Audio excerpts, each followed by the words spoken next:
Well, I guess we'll get started. There might be some people trickling in, but it's after 1 o'clock. So I wanted to say good afternoon and thank you for coming to this afternoon's Visiting Artist Lecture. My name's Carrie Morgan. If you don't know me, I'm the gallery director here. And I have the pleasure this afternoon of introducing Patrick J.B. Flynn, who is an MCAD alum. He graduated in 1976, and he's also the curator of the Another Voice exhibition that's on view in our main gallery. So I'll give you a little bit of background, and then I'll turn it over to Patrick to tell you more. So Patrick, as I mentioned, is an alum of MCAD, and he majored in animation and illustration. And he began his career as an illustrator and art director for Metropolis, which was a short-lived but vital alternative news weekly in Minneapolis. In 1977, he moved to New York for a position as designer and art director for the New York Times. Then in 1981, he returned to the Midwest, moving to Madison, Wisconsin, where he served as the design and art director for the Progressive magazine for 18 years. Patrick has designed many books and publications, which include The Runner, New York Metro, Isthmus, Sing Out, The Texas Observer, Business Ethics, The Progressive, Rethinking Schools, and most recently, The Baffler. In addition to Another Voice, Patrick has curated 3 other exhibitions of political illustration. They're titled Vote Through Your Teeth, Bushed, and Picture Peace. And prior to coming to MCAD, the exhibition Another Voice has been traveling. It's traveled to the Milwaukee Institute of Art and Design, the Maryland Institute College of Art, the Memphis College of Art, Northern Michigan University, East Carolina University, the University of North Iowa, and the University of Wisconsin-Stevens Point. In 2008, Patrick was awarded the Richard Gangle Award for Art Direction by the Society of Illustrators, and he's currently proprietor of the Flynn Institute. Before turning over the podium to Patrick, I want to extend a thank you to John Schuerman. He's the director of Instinct Gallery and a longtime friend of Patrick's. And it was John who told me about Another Voice. He knew about the artists who were included in the exhibition, and he had called me on the phone just a couple weeks after our November election. The roster of artists that John described and the wide range of issues that it seemed this artwork was about, it seemed too good to pass up given the harsh change in our national climate, political climate. So this coming Wednesday, February 8th at 6:30 p.m., John is going to be moderating a panel discussion about the interrelationship of art and politics, kind of writ large, because he'll be talking with a wide range of artists, including Patrick, but also our own Jonathan Herrera and Piotr Szachalski, who have work up in our Pressing Matters show on the second floor. Also Sam Gould of Beyond Repair, Ruth Ann Godele, who is a printmaker and also a member of the art faculty at Macalester.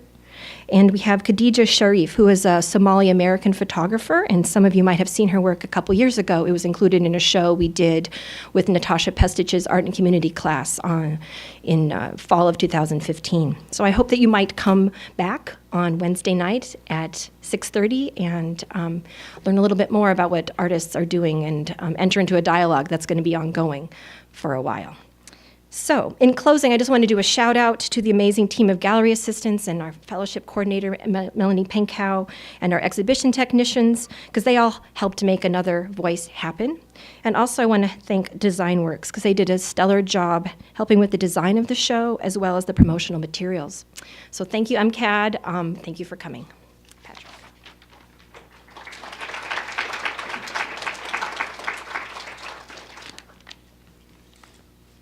Good afternoon. Thank you for coming. I spent most of my career since I left this place working for and with artists, and it's been an honor and a privilege. And this is a culmination, the stuff I'll show you and the show that's on exhibit, of evidence of that collaboration, and it's just a smattering. This is 50 artists. I probably worked with close to 300-400, maybe more. Never really counted. But it's humbling to work with people that, as a student, you look to as your idols and your heroes, and you end up calling them on the phone nervously, begging them to work for you for a pittance compared to what they get in the commercial market. And the only carrot at the end of the stick is that you'll leave them alone. You won't art direct them. You'll not do your job. So that's kind of what I've been doing for the last, or trying to do for the last 30-some years, and enjoying it thoroughly. And I wanted to say that as I go through this stuff, if you have any questions about anything, just speak up. This is not a formal thing. It's just there's a lot of pictures. Some I'll go slow, some I'll go fast, but bear with me. If you have any questions, just ask.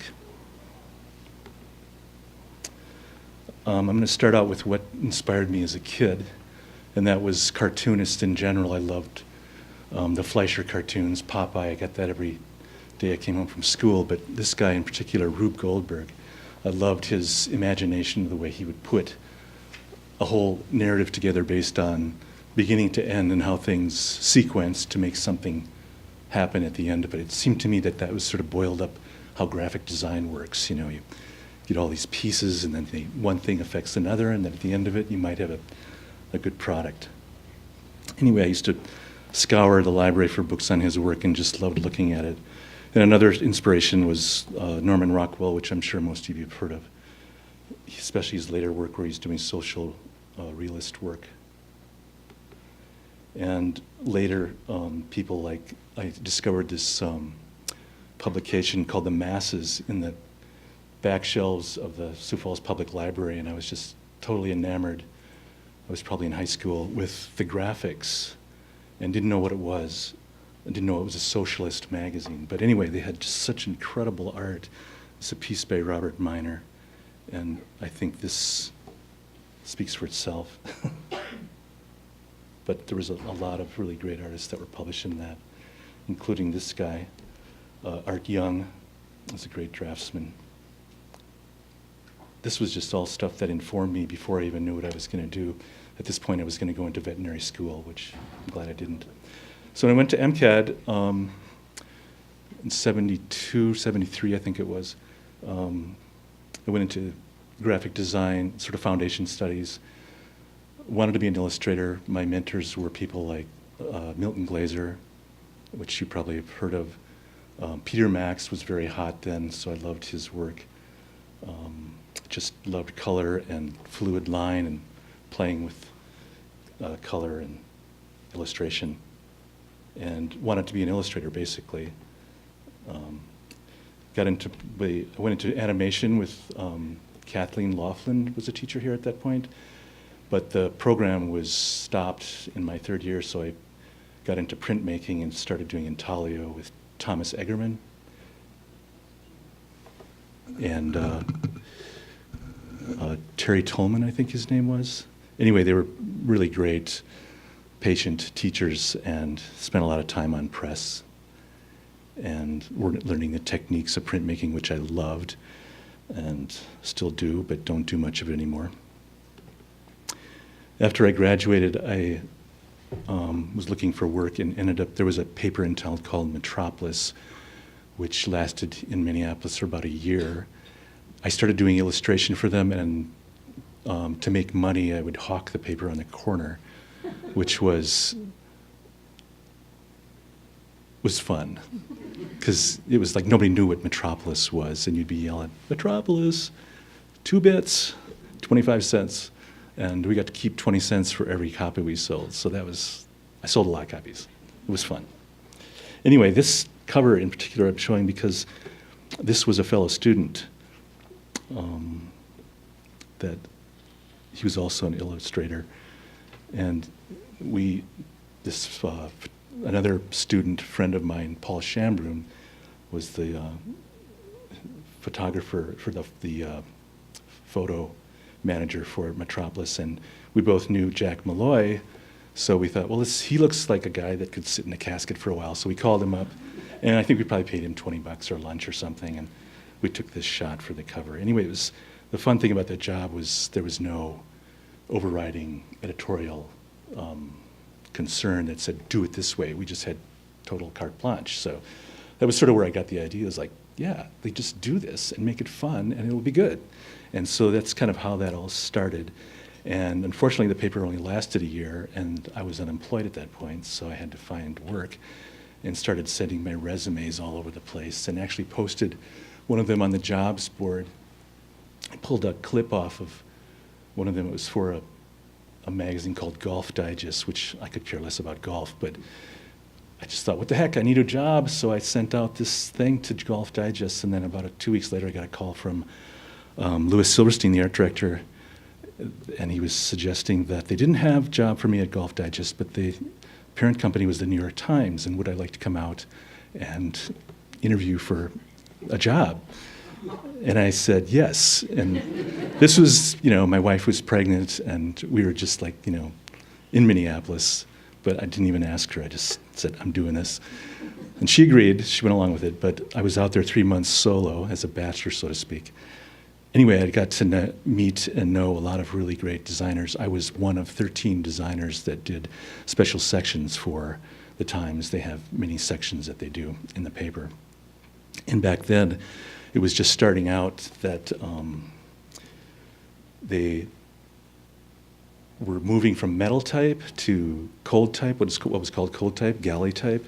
So it was early computer type, and so I got to experience both worlds. I started out working in makeup and doing layouts, and then going into the composing room and working with typographers to lay out metal type, and then transitioned into cold type. And then by the time I left, I think 4 or 5 years later, they actually had their first Macintosh on the desk. So I just saw that whole transition happen pretty quickly. It was quite remarkable and fascinating to be part of that. Anyway, this is an illustration for Metropolis. This is when I used to do illustration. This is an illustration for Metropolis by Glenn Wolfe, who's an alumnus as well. That was graduated the year before me, and is still doing art, making art. Most of these artists that I'm showing are still making art. If they're not doing illustration, they're doing fine art. They've just stayed consistently in the field, and some of them have gone on to really great things. I was trained in shoe sales as a young guy. I went to actually the Dr. Scholl's foot school for a couple weekends. So I became this expert, the resident expert at Metropolis on footwear or shoes or how to fit shoes. And this was sort of an interesting sidelight, is when I lost my job with Metropolis and applied for unemployment. I had just had a child, Phoebe, my daughter was born, and I applied for unemployment because I couldn't find work in design at the time. And they insisted that I go and apply at shoe sales jobs, where I didn't want to do that, so I moved to New York. Anyway, this is my wife and my children when we were in New York, just arrived on the Staten Island ferry. And this is the New York Times. This is the kind of thing that I would do. Basically, it'd be rough dummy layouts on the left, and then this would be the finished composition on the right. And you'd be working from photostats. You were working with a team of people. Usually there was 2 editors involved on a front page, and then a caption writer, and then there was a map department. So it was all drawn out, much different than Metropolis, where we did everything ourselves. It was all like working with different levels of different hierarchy, and pages were taken down for review. Like this piece on the left would be subject to review by the editors, the main editors, the big shots. And I always used to say, it depends. If we go after lunch, we're good because they've been fed. But if it's before lunch, look out. And invariably, it was a lot tougher sell for pages before lunch. But it was a great place to work because, if anything, everybody there was very qualified at what they do. And if anything, it was probably, they were too qualified, so they were all kind of climbing over each other to have power or whatever. Anyway, it was fascinating to me to work with people like that. And their photo department was amazing. They had these wire services where photos would come across the wire and they would be dumped into a basket. So I'd go in on Saturday morning when we were doing the prep for the Sunday paper and then the Monday paper, and I would just go through the basket and pick out the best photos for the day and then see if there's any stories to go with them. But basically, that's sort of how I learned photography. It was just looking at what other photographers shot for sports, among other things. But the sports thing was so interesting because it was the expression of human form in the ultimate sense of physicality and expression of what you can do. And I just fell in love with that whole dynamic and became friends with a lot of photographers, and just it was like, birthday presents or something going to work. I also started to meet a lot of artists there, illustrators such as Brad Holland, who is one of the signature talents that started this section called the op-ed page, which was actually art directed by J.C. Suarez and then later by Stephen Heller. And it was a whole idea that art could rise above the text and that art could tell a story. I mean, this wasn't new, but wasn't using captions. It was just illustration as art, but it could emote a feeling beyond what was written.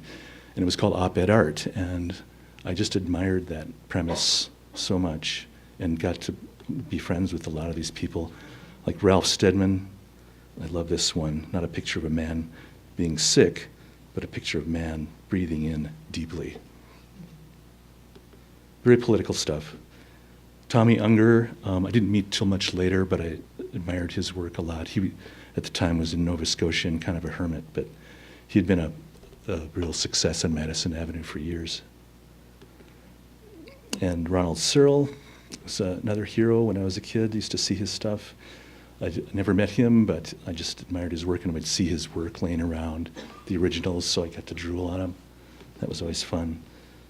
Edward Sorel. And this stuff was just stuff that I just was so passionate about that I always was tickled to be able to look at it, and then really deep down I wanted to be part of it. And doing sports was not that. It was doing photography, and the illustration was always about guys with helmets or whatever.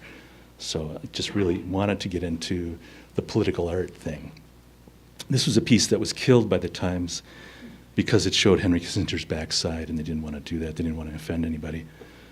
Anyway, this was sort of part of the idea that I was getting to, is like, there's a lot of art that came through the New York Times that would get killed for various reasons. And it was too bad, because some of it was the strongest stuff that would, what was replacing it by the same artists often was a watered down version of that. And I thought, wouldn't it be great if we could just publish that, the real stuff, the good stuff? So that, again, was another ambition. I also met this wonderful man, Randall Enos, who was another hero. When I was a kid in college, I loved the National Lampoon, so I always loved their cartoons. And this was the guy that did Chicken Guts, which was my favorite cartoon in the world. So I got to meet Randy and work with him. He did a lot of illustration as well, and I still work with him today. I was also political in the sense that I worked for George McGovern's campaign in South Dakota a little bit. And then when I moved to Minneapolis, I actually got to vote for the first time. And this guy won on the left, and the guy on the right, Ralph Steadman, depicted him just as I thought he should be depicted. And I just love the whole idea of caricature and the honesty in that lie that is caricature. The New York Times went on strike for a while, so I was out of work, and I got work with another magazine, this one called The Runner. And I liked that magazine, but I was not a runner, although I was constantly reminded of that I should be running. But I said, I'm working. I'm like, what do you don't want? I worked like 60 hours a week. There's no time for running. But anyway, one of the great things about that job was that I got to go up in a helicopter and art direct 2 photographers for photographs. So it was wonderful, except I got really sick. So they had to sort of go over someplace where I wouldn't, expectorate over a crowd. But it was phenomenal just to see that kind of, that art direction on a level that's, so involved on so many levels and so high up. And then just to be around New York, it's the ultimate tourist visual is just like flying up. Like we went up and down around the Verrazano Bridge, which I think is probably illegal today. But that's partly why I got sick anyway. It ended well. I got it together and we ended the shoot and we had a lot of great photos, but it was really a wonderful experience. Then I went back to work for the Times, and I worked for about another year or two, and I had made a contract with this person in my life, my wife, that we would move back to the Midwest after 5 years, so that's what happened. And coincidentally, I got a call from someone that wanted to know if I knew anybody that could art direct the Progressive. And this was just happenstance, that the Progressive magazine, I sort of do it, but it was sort of a dowdy-looking publication. It had never had a art director. They always clipped cartoons from newspapers, and then they would reprint them, so they were printed badly because they were second generation, and they were also just cartoons instead of really dealing with their heady subjects. And it was a very progressive and very socially active magazine. run by this person, Erwin Knoll. Anyway, it was started by Robert La Follette. That's him on the steps there when he was running for president in 1928, I think. Or no, 38. Or no, 28. Anyway, he went on to become a leading of the Progressive Party and a very impactful politician in Wisconsin, and we miss him dearly. And this is a rendering of him by Joe Ciardello that was done for an anniversary issue of The Progressive. Anyway, I took a job with The Progressive with the understanding that it was going to pay quite a bit less than what I was making in New York, but I figured moving to the Midwest I wouldn't have to spend as much money, which was somewhat true, but not wholly, because Madison's a little expensive. But I insisted that if I was going to take the job, that they give me freedom to do what I wanted to do and let me alone, basically carte blanche to work with the art. And this man, Erwin Knoll, who was the editor at the time, was a big advocate for First Amendment rights, and he didn't see any problem with that as long as it worked. And that was the deal. So I went to the Progressive, and I got to realize my dream of working with politics and art together and hire illustrators and underpay them, but give them freedom to function, which allowed them some involvement and some currency with their work. So it worked beautifully for everybody involved. And what ensued was just this, some of the evidence of that show out there is just that people that were left alone to do great art. This is a piece by Steve Brawner. And I just wanted to show this because this is the before and after. Everything in the Progressive was done on the cheap. The paper was sort of pulpy, a little better than newsprint, but not much.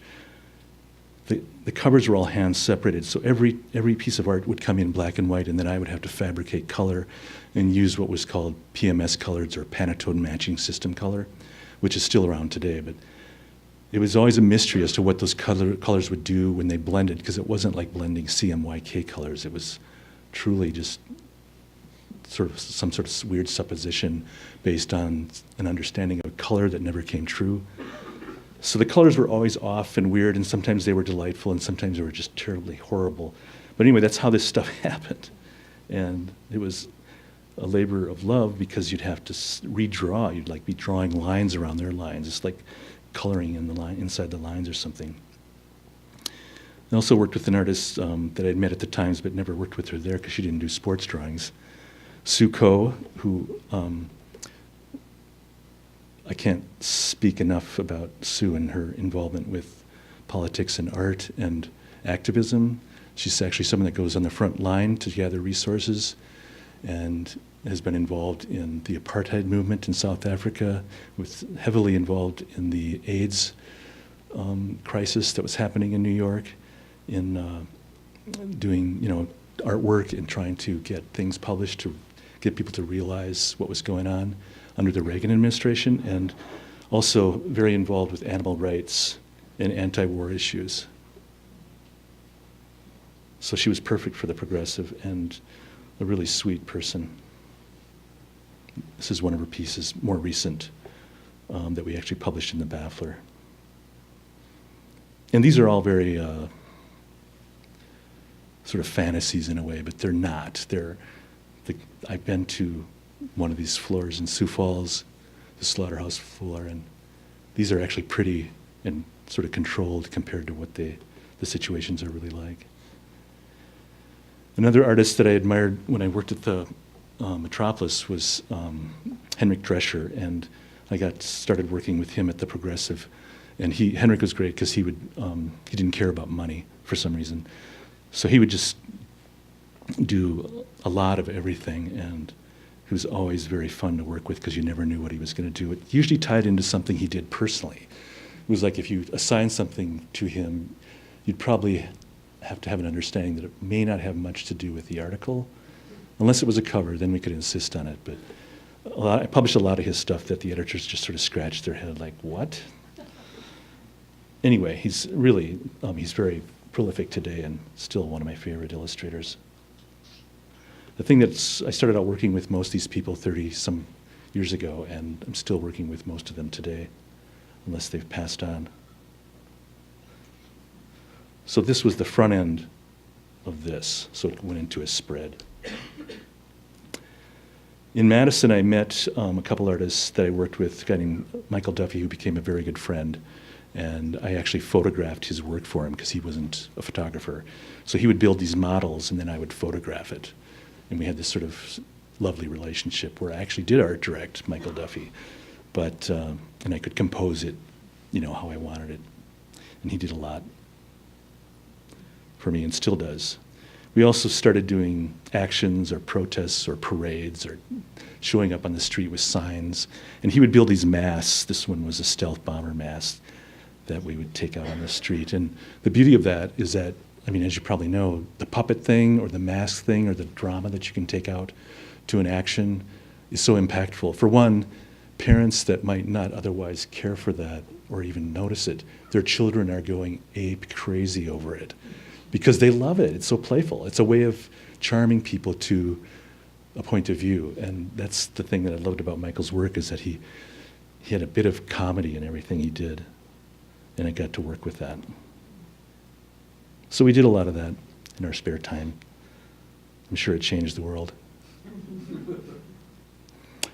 Another guy I worked with was David Souter, who was a very analytical artist and almost like a scientist of drawing. I always called him MC Escher with the brain.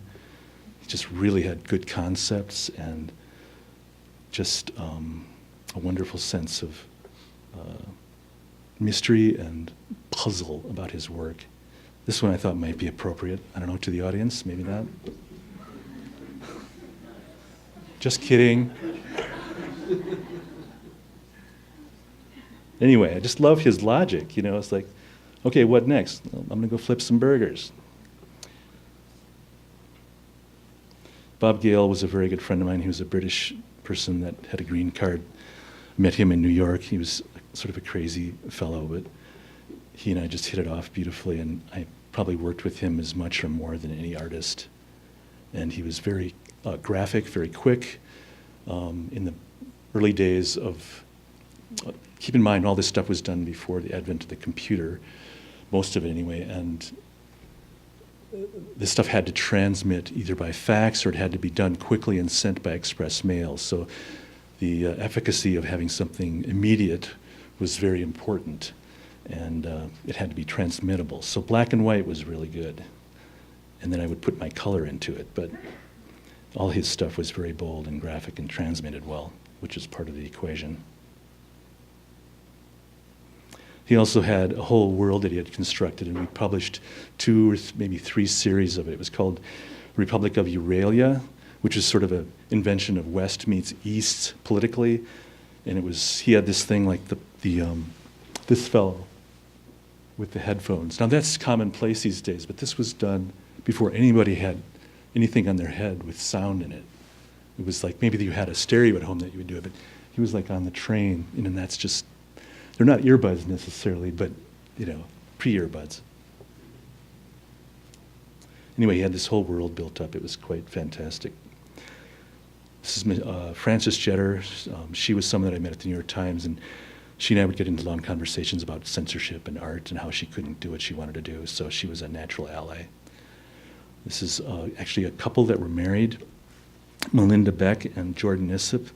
They're both in the show. This piece on the left isn't in the show by Melinda, but there's others of hers in the show.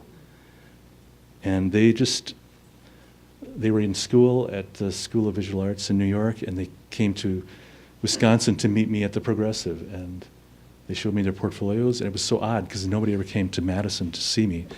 And I was smitten by both of them. They were so amazing, and started working with them. The piece on the left is by Anita Kunz, and that's interesting in that Anita's work is very time-intensive and labor-intensive, so she didn't want to do too much for me for what I was paying, but she did do one drawing and then told me I could cut it up and move it around. So we took this model on the left and cut it into pieces, and as a puppet, we just sort of animated it through this story. And this was just the piece on the cover. And the piece on the right is by Peter Cooper. That's in the show, I think. And Peter's great because he was like a graffiti artist, but he would do all this spraying and silhouetting and technique. That was pretty interesting to look at. And J.D. King on the left here, very clean, as opposed to Gary Panter. I don't know if any of you know who Gary Panter is, but he was one of the principal designers for Pee-wee's Playhouse when that came out, and went on to do Raw Magazine and a lot of other underground comics.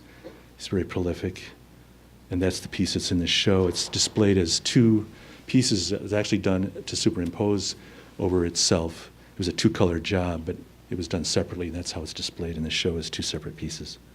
This was done for our calendar.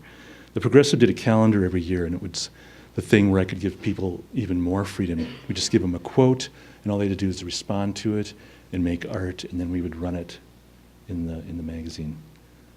This is Carl Dunn. That piece is huge on the right. This is someone that would send me these mammoth, what by illustration standards was mammoth drawings, and we'd have to rephotograph them. So it cost us more to photograph his work than it was to pay him for it. I mean, we were pretty low budget, so I'd like pay him a couple $100, and it probably cost us like $300 to get it reproduced. So it was kind of an expensive proposition, but I loved his work. Stephen Croninger was another artist that I worked with that taught me a lot about collage. And this is at a point in time when nobody was doing collage except they were doing decoupage, kind of pretty collage.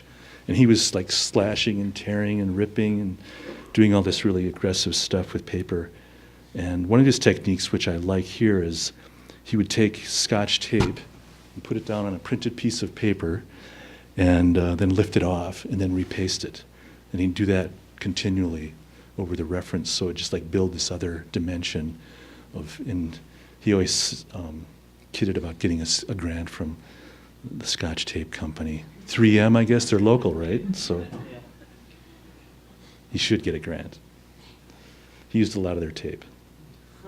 This was another good friend of mine, David Mcclement, who passed away a couple years ago, but he was probably my single most partner in the crime of illustration. He was just a really good friend. We used to have long lunches talking about art and Russian constructivism and our heroes. Anyway, he did beautiful line work as well as collage. And this is the cover of one of our calendars that he did. There's a guy named Marshall Arsman who's a professor at School of Visual Arts, teaches a visual journalism class there, and actually I've hired a lot of his students over the years because they go out on the street and do reportage with drawing, which is an old style of doing it. Now it's all done with camera for the most part.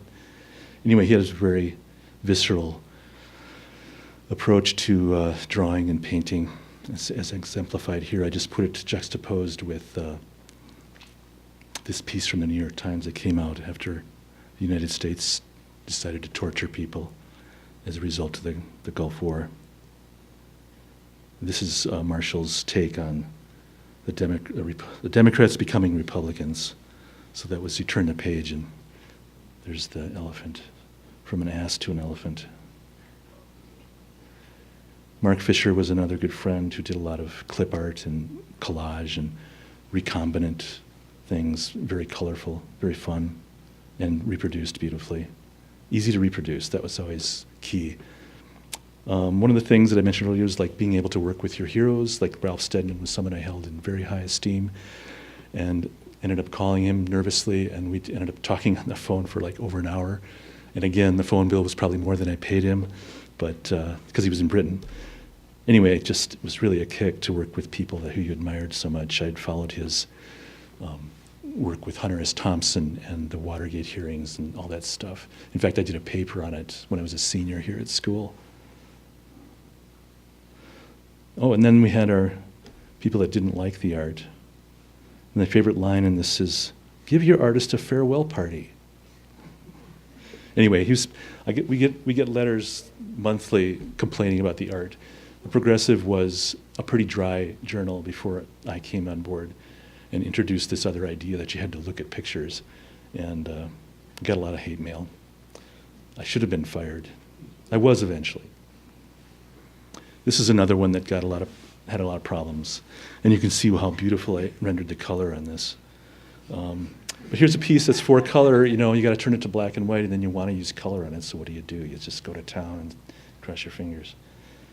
But Larry Carroll actually went on to be sort of an international artist. He shows in Italy and Paris, and he's like a big shot now, but he's still a sweet man. And he would do illustration for me too if I called, but I haven't.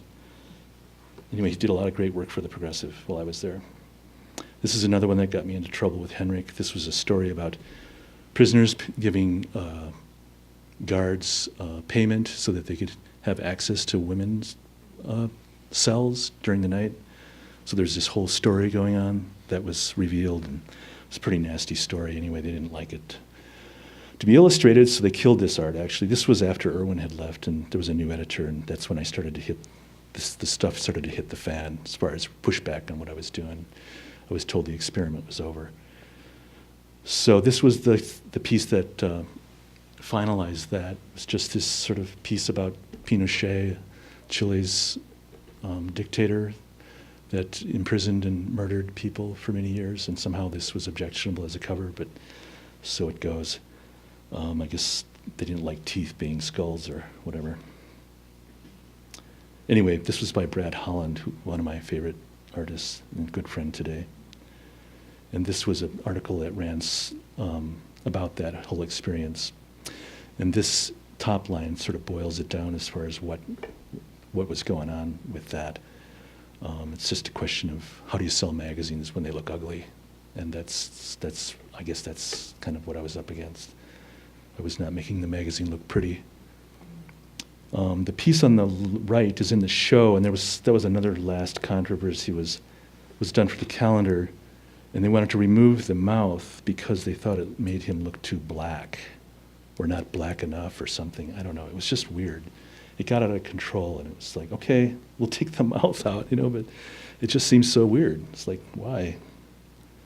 Anyway, so it goes. So I did a lot of shows with the art that came through town, and that's kind of how I started building this collection. I would buy pieces as I could afford them, or trade art. I'm an artist as well, so I would trade things if they liked my work, and just sort of accrued maybe a couple hundred pieces of art on my own. Maybe a third of this in the show I own, but the rest are on loan. And along the way, I would show this work in a collective I was involved in Madison called Survival Graphics. And they had room for maybe 50 pieces of art, but we would pick events. Like after the Bush election, we would do a show all on Bush. So it had all these portraits by Stephen Croninger and Steve Brawner and Phillip Burke. And they were well attended, and everybody had fun. It was good.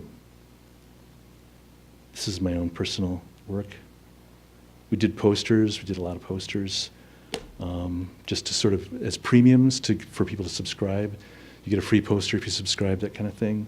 And we did a lot of poetry, so we worked with poets like Marge Piercy. June Jordan was a big contributor to us. We had a lot of great poets, and we would just use their prose to refabricate other ideas. This is a Brad Holland piece for a magazine I did called Business Ethics for a while, which is sort of off the field for me, but this was a poet book I did with John Kruth, with the art of the poems were by John Kruth, who was a good friend, also an alumnus of this institution. Went here and played saxophone in the hallway. Sounded great. And the artist here is Joe Ciardello, and this was, I just wanted to show this because the typography was done by hand, where you just cut up the letters and place them around. And then this was the first time I worked with that same concept for Henrik Drescher in one of his children's books, where you could take a computer and vector path it and do the flow. And this was before Henrik understood how that worked, so I helped him out with that project, but it was fun. So there was a lot of auxiliary projects along with the Progressive. After I left the Progressive, or after I was fired, I freelanced for a while, did a lot of books and various things around Madison, and got hired by Rethinking Schools, which is like the Progressive, but for education. It was out of Milwaukee. So I went sort of back into my same pattern of working with some of the same artists, but it was focused more on education, of course. So this is just some samples of that. This is work with David Mcclement.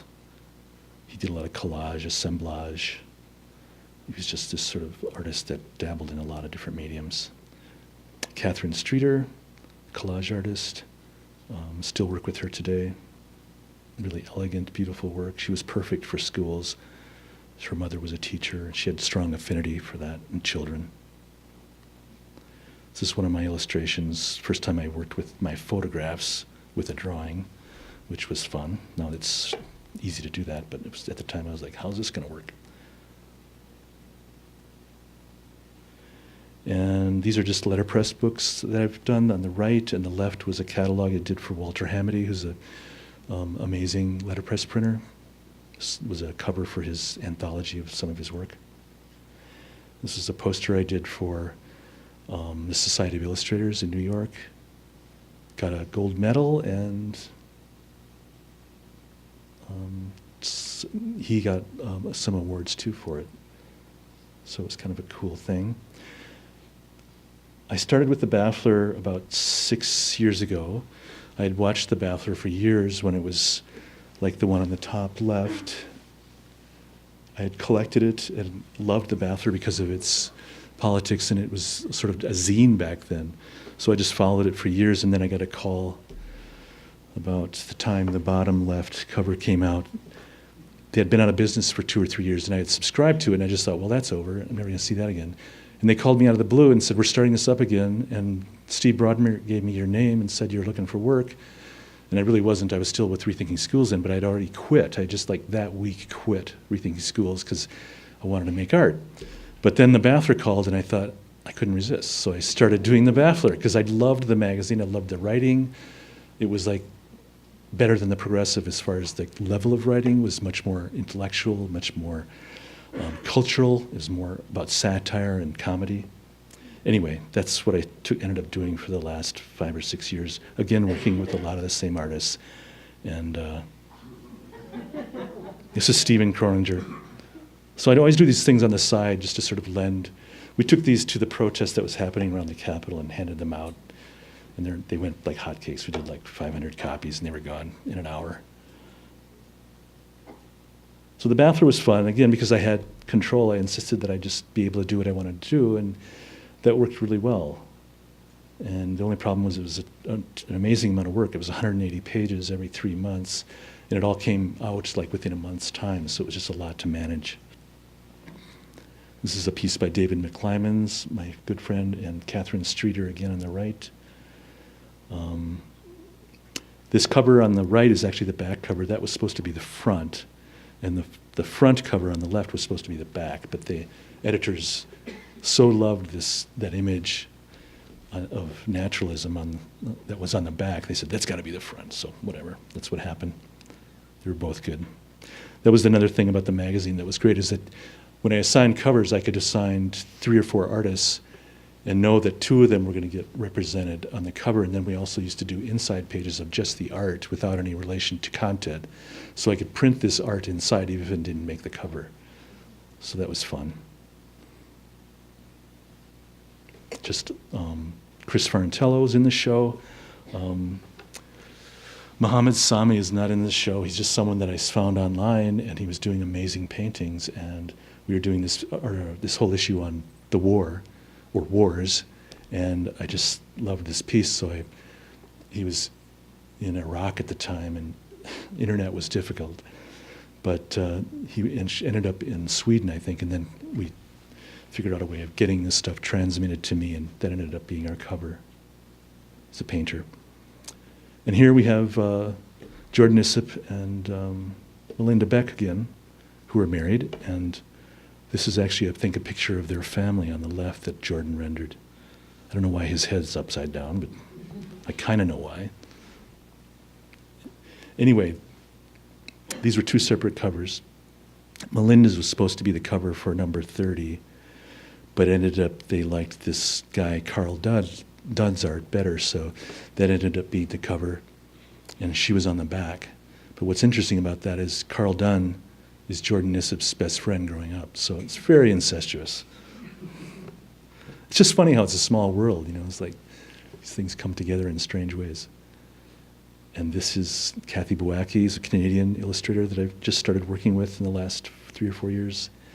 And the person on the right is a guy named Keith Nagley, who was actually a student when I taught at MyAd. I always get them confused with MCAD. MyAd in Milwaukee, the Milwaukee Institute of Art and Design. I was the senior thesis illustration teacher. So he was one of my students the first year that I was there, actually. And he was very good. And he went on to be really great as an illustrator, so I got to hire him for the Baffer for the cover, which was pretty cool that came around that way. Anyway, I'm winding up here. I just wanted to end on a bad note with a bunch of Trumps. So what's interesting is that, especially caricaturists, but artists in general, are sort of challenged by the right wing, and especially demagogues and people that say you can't do things. And that's upon us these days. And I'm just going to show you a smattering of some of the stuff that I've collected over the last, 3 or 4 months, really. This is Randall Enos, and another Randall Enos. It's just stating the obvious. It's not even taking that much liberty, except with some of the, Trump doesn't really look like that, but close. It's got the tie.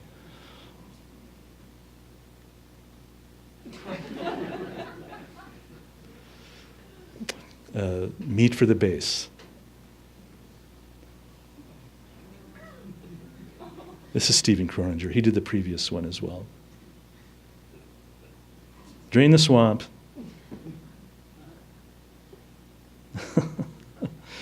And this is Melinda Beck. She just did this like with her morning coffee and just posted it on Facebook, and I just laughed so hard. So I got it we put it in the Baffer website. It was just like, I just thought, that's like a pretty minimalist caricature, but we all get it, right? And then Stephen Brawner's not so minimalist, but the cast of characters. I think this was done for either Vanity Fair or The Nation. I'm not sure which. Anyway, he's really deft at drawing out people. And they're all there. Prince Trump. This I just came across like a week ago. This guy, Hopman's his last name. I can't remember his first name. I think he's German. I just love this drawing. It's so exquisite. Trump has never looked better. I love it. It's like, this is more true than photography, to me. Really. I don't know. This is Michael Duffy, my friend Michael, who's done a lot of Trumps, so I'll spare you. But and this is Brawner again. He did the cover for The Voice, which was just hilarious. I love the little elephant. Splish splash. The damn hair. This is Victor Juhas, who does a piece for the Rolling Stone. Usually Matt Taibbi illustrates his column, but that came out like the Rolling Stone let him release it before they were even printing it, which is kind of unusual, but it was so good they just said, you got to get it out there. So that's the old pussy grabber in chief. And John Cuneo is someone that I just started working with recently, but he's so brilliant. I wish I was still doing the Baffer because he's so great. And you should check out his work. John Cuneo, he's just like, he'll just make you laugh till you cry. Phillip Burke, one of the great caricaturists alive today. And that's a pretty tame Phillip Burke, but I love his color. Adele Rodriguez, who's really a tremendous illustrator, and this is actually done, obviously, for Der Spiegel German, but he does a lot of things for the Washington Post and the Times, and he's all over the place. He won't work for me because I don't pay enough. And Robbie Connell is a fine artist, but did a lot of anti-Bush, anti-Iraq war posters. He basically does portraits and then makes posters, and then they're wheat pasted all over cities, so you'll see his work lined up 10 in a row on a bus stop or something. He's very prolific. I worked with him a little bit on the Progressive, but he's not really an illustrator. He's more of a fine artist that does big paintings of bad people. And this I just liked. I just thought, well, that's clever. I'm a Mary Poppins fan.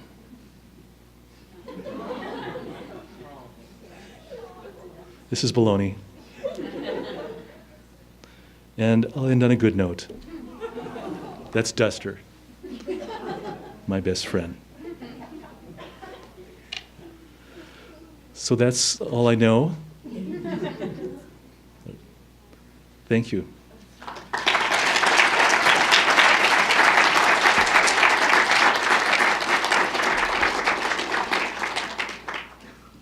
Any questions?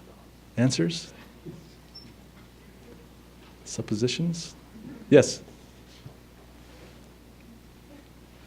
So MCAT has a cartooning major here, but we don't really focus at all in political cartooning or satire or anything like that. Now, you showed a lot of really great pieces of work throughout, but like as far as artists that have like a really large body of work and you feel like are kind of a clinic on like how to do these sorts of really complicated pieces, like who are some people that you think we should be studying if we want to get into this? Well, if you're going into political cartooning, would be some of the people that I've showed.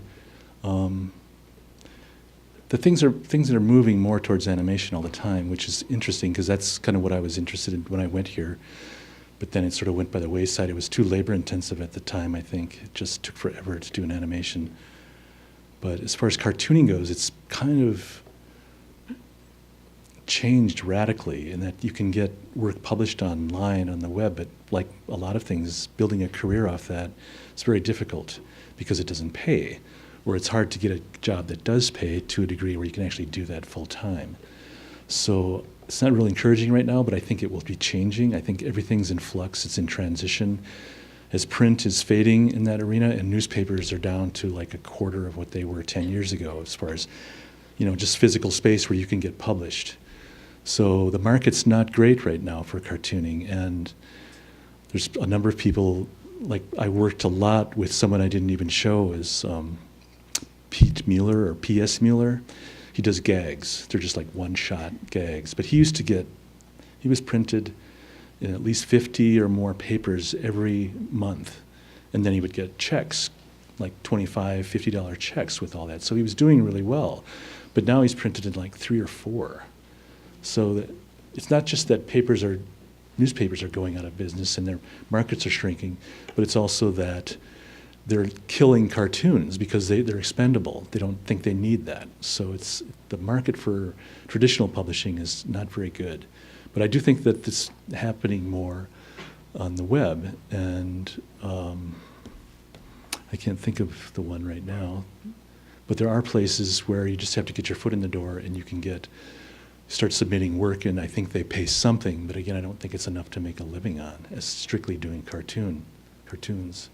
But there is animation, so that's a whole other world, and that does pay, but it's usually working along with a team, and it's probably not going to be your own work. It's going to be a consortium of things. I mean, look at The Simpsons. It's like made tons of money, and how many artists are involved in that?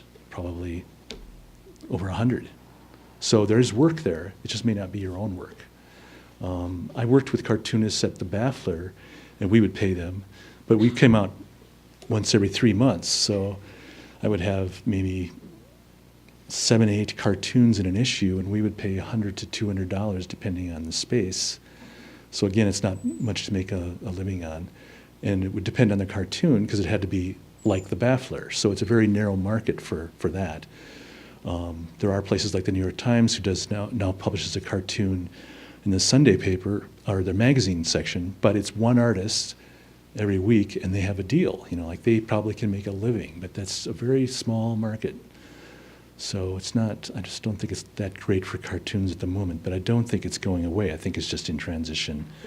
And I think it's like a lot of these things it's all merits. It's like as the work comes out, as cartoonists rise to the occasion and make their work impactful, there will be a market for it. It's just we're in this weird space between print and digital media, and that hasn't fully realized itself yet, especially in the sense of economics.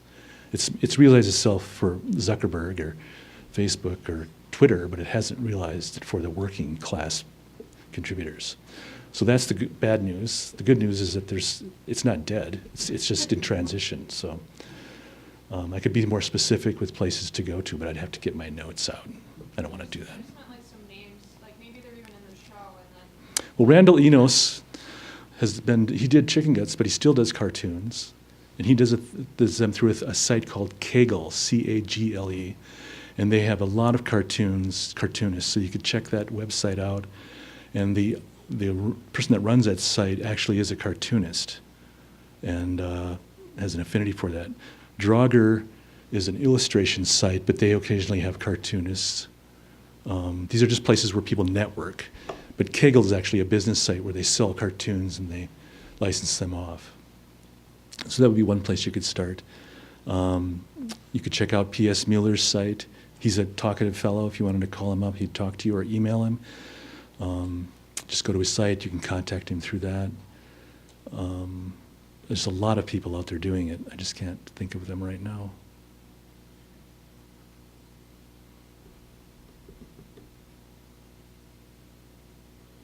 Yes? In relation to the bathroom or Hyssop, are there other similar publications that you either kind of collaborated with or just shared illustrators with? Well, Rethinking Schools, I worked for. But there's been, working with the Times was good because it gave me contact with a lot of people, so I have networks, and then I see things all the time through where they're at. But there's a magazine called Nautilus, which came out, which is using a lot of really great illustration. There's Harper's, which is one of my favorite magazines. It's a very good read, has been for a long time. They use illustration, but they also use a lot of fine art. There's just, print is sort of in this weird place where they're doing worthwhile stuff, but they also have to do the web thing too. So like the Baffler, it had the print version, which is what I did, but then they also had this other mouth that had to be fed, and it was much hungrier, which is the daily web thing, and that was their biggest challenge as a small magazine. How do you work both? So it was just a situation of you really have to actually hire people to provide content if you're going to do it right, and that's where they were stuck. They had trouble with that, so they would use a lot of copyright-free stuff, and it's just usually not up to par. At least the print thing was good. What else? There's The Nation uses art better than they used to. There's big publications like Vanity Fair still does good things with art. Those are sort of like Cadillac, that if you got hired. One of my favorites is The New Yorker. Their covers are always good. They use art very well inside. They tend to be a little bourgeois in some respects, but they still use great art. They have fun with Trump, and they hire good illustrators. They pay well. So that's like a Cadillac of illustration for editorial illustration. Anybody else? Yes? Do you have any strategies for artists or illustrators who want to, like let's say they get a job at the New Yorker, and I know the turnaround time can be really quick. But if they want to submit something that's more subversive, how do they get it accepted? Well, it depends on the system in place for that. The New Yorker is bombarded with stuff, so you would discover who the art director is, or probably more importantly, the person underneath them, and just try to avail yourself to their email. Or, the way it used to be, you'd send your clips in as a package, and I still think that's an effective way to do it. If you have one piece that you want to get printed, do both. Send it as a digital image, but also send it in a print version.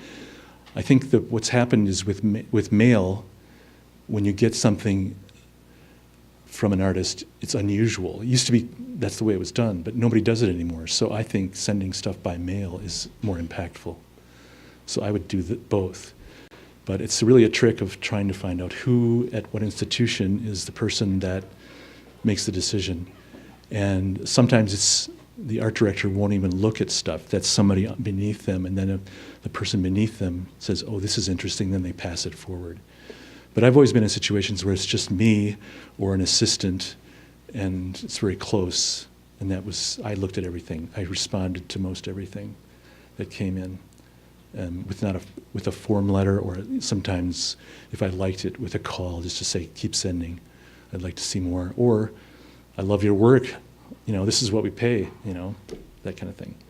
But if a specific piece is done for, say, something you're irritated about, then just blanket it, send it to every place, send it local, send it large, if you're passionate about it, and even send it to Golf Digest. You never know,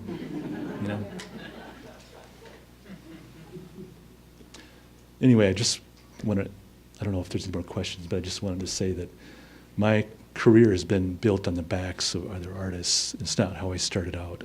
I thought I would be an artist, but it's been such an honor to work with the people that I've had the pleasure to work with. So, and they're all artists. It's really great. Thank you.